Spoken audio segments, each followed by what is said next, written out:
Yes, hamjambo tena nyote wapenzi watazamaji na wasikilizaji wa Kwetu TV. Nyote kwa ujumla mnaoendelea kuwa nasi ndani ya habari zetu mbichi za kila siku na kila wakati, muko sawa.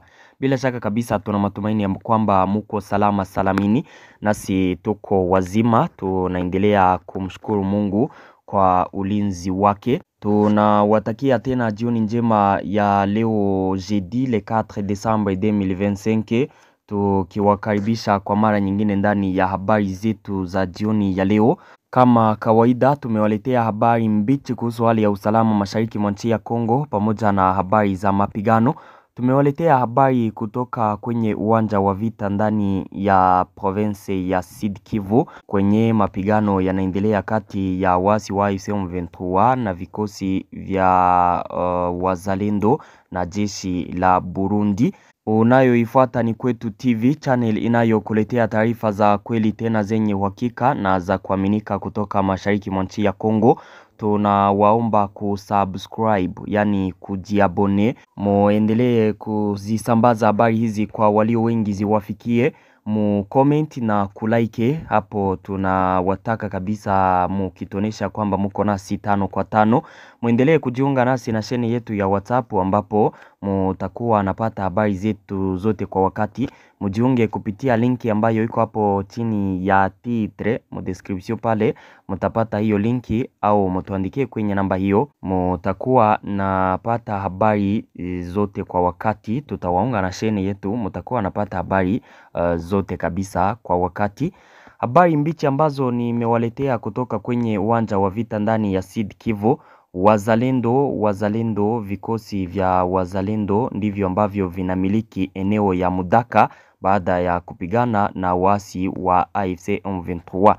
Ndani ya Mudaka siku ya leo kuliripotiwa mapigano makali depuis asubuhi pale njo kwenye wakati wa kupigana kuna wanafunzi ambao walijeruhiwa pale kwa masomo. Nadhani kwamba wale ambao walifuata habari za mchana wa leo walipata habari hizo. Hapo Mudaka kwa muda huu tuko naongea, hali ni ya utulivu. Vikosi vya wazalendo ndivyo ambavyo vinamiliki eneo ya Mudaka. Waasi wa AFC M23 walipigwa wakakimbizwa ndani ya eneo ya Mudaka. Mudaka inapatikana mu 20 km na mji wa Bukavu. Ni eneo ambayo haiko kwa mbali na mji wa Bukavu. Atake ya wazalendo hapo Mudaka siku ya leo walifanikiwa kuwafukuza wasi wa AFC M23 pale. Video ziliwafikia mosheni yetu ya WhatsApp na kugrupe ambapo wazalendo walikuwa wakifanya mitingi pale Mudaka. Walichokisema ni ya kwamba AFC M23 kabisa haitarejea hapo, na wakati wa mitingi yao waliambia population ya kwamba mataksi zote ambazo walikuwa wakipana kwa M23 kwa sasa zimesimamishwa. Hakuna taksi zote ambazo wataongeza kuzipana. Hao ni wazalendo ambao waliambia raia hivyo, wakiwaahidi ya kwamba taksi kabisa wataongeza kuzipana. AFC M23 ndiyo ambayo ilikuwa ikiwaomba taksi, kwa sasa haiko hapo. Wao ndio wenye wanamiliki na wanageuza kabisa ordre, kila kitu kinapaswa kugeuka. Wakaji walifurahia hayo wakati wa mitingi hiyo, waliwashukuru wazalendo kwa hayo, wakawapa kuraje na kuwaambia ya kwamba wanawaunga mkono, wakiwaomba kuendelea kuavanse mpaka pale ambapo ukomboa mji wa Bukavu ama kurekipere vile ya Bukavu. Hali kwa sasa ndani ya Mudaka ni ya utulivu kabisa, hakuna tena mashambulizi. Wale wanafunzi ambao walijeruhiwa walipelekwa kwa hospitali, wako napewa matibabu. Upande mwingine ndani ya mji wa Bukavu, vifaa na wanajeshi wapya wa AFC M23 viliwasili hapo kutoka Goma. Wanajeshi hawa wapya wa AFC M23 walifika Bukavu na kwenda kufro pale maeneo tofauti kwenye wako na kabiliana na vikosi vya jeshi la Kongo na wazalendo pamoja na jeshi la Burundi. Ni maeneo ya Walungu pamoja na maeneo ya Kanyola ambapo wanajeshi hawa wataelekea.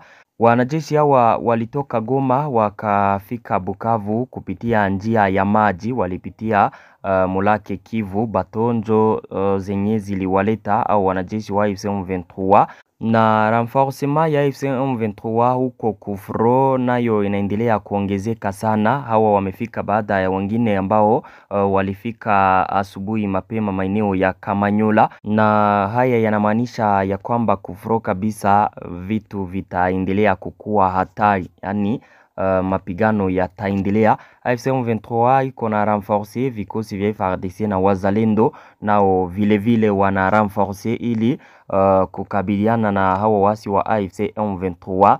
Mambo kabisa ni matata, yani ni kivumbi na jasho. Kwenye mapigano yanaendelea kusikika mpaka jioni ya leo ni ndani ya sheferi ya Kaziwa. Msheferi ya Kaziwa mapigano yanaendelea kati ya pande mbili, na kwa muda huu hakuna changement tena, ingali vile wazalendo wanaendelea kukalia nafasi zao pale muaxe Lubarika Kaziwa. Wale ambao tulikuwa nao mchana walipata info za ginsi pale Kufrowiko. Mpaka kwa sasa njo vile kabisa kuna changement. Tuendelee na taarifa zetu. Wakati huko Marekani kuna kuandaliwa kwa kusainiwa kwa makubaliano mapya kati ya nchi ya Kongo na Rwanda.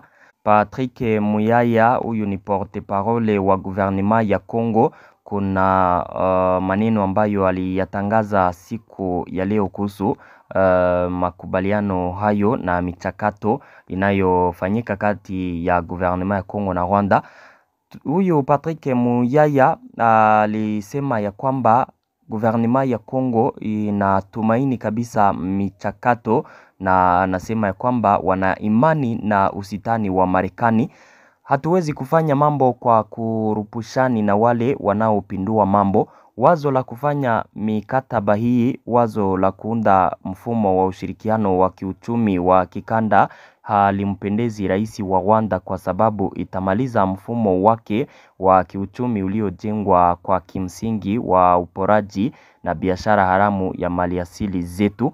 Mchakato unaofikia saini leo ni matokeo ya juhudi zilizohamasisha nchi nyingi washirika, hasa zile za Umoja wa Ulaya na Umoja wa Afrika. Haya ndiyo maneno ambayo Patrick Muyaya aliyatangaza kuhusu michakato na maakoro ambayo yako nafanyika.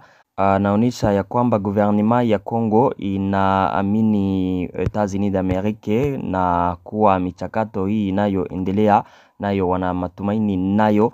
Donc gouvernement ya Kongo kwa sasa inaamini kabisa michakato inayoendelea huko Marekani ya kumaliza migogoro na matatizo kati ya pande mbili zinazozozana. Asante kabisa, na washukuru kwa kuendelea kuwa nasi ndani ya updates zetu za kila wakati. Hizo ni mbichi ambazo nimewaletea jioni ya leo. Endelea kujiabone ili kukuwa napata habari zetu zote kwa wakati. Asante sana.